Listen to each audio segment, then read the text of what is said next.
প্রিয় বাংলাদেশ, উপস্থিত প্রিয় মুরব্বীবর্গ, মঞ্চে উপস্থিত জাতীয় নেতৃবৃন্দ,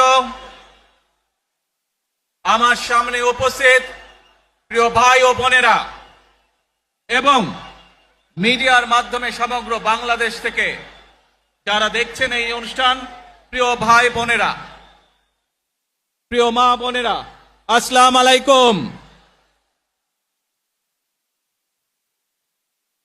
প্রিয় ভাই বোনেরা, আজ প্রথমেই আমি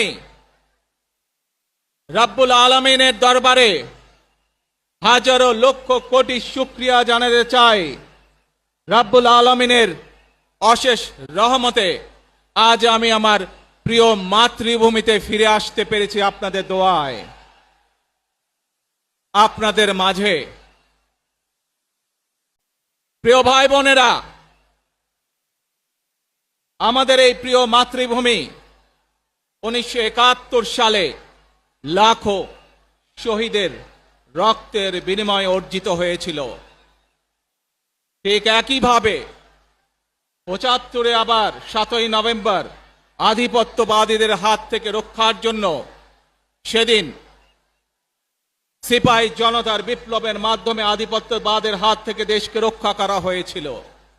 একইভাবে পরবর্তীতে 90-এ স্বৈরাচারের বিরুদ্ধে এদেশের জনগণ, এদেশের খেটে খাওয়া মানুষ তাদের গণতান্ত্রিক অধিকারকে ছিনিয়ে এনেছিল।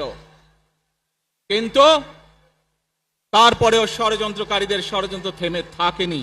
আমরা তারপর দেখেছি 2024 সালে, 71 সালে এই দেশের মানুষ যেমন স্বাধীনতা অর্জন করেছিল, 2024 সালে এদেশের ছাত্র জনতা সহ সর্বস্তরের মানুষ, কৃষক, শ্রমিক, গৃহবধূ, নারী, পুরুষ, মাদ্রাসার ছাত্র সহ দল মত নির্বিশেষে, শ্রেণী পেশা নির্বিশেষে সকল মানুষ সেদিন 2024 সালের 5ই আগস্ট এই দেশের স্বাধীনতা এবং সার্বভৌমত্বকে রক্ষা করেছিল।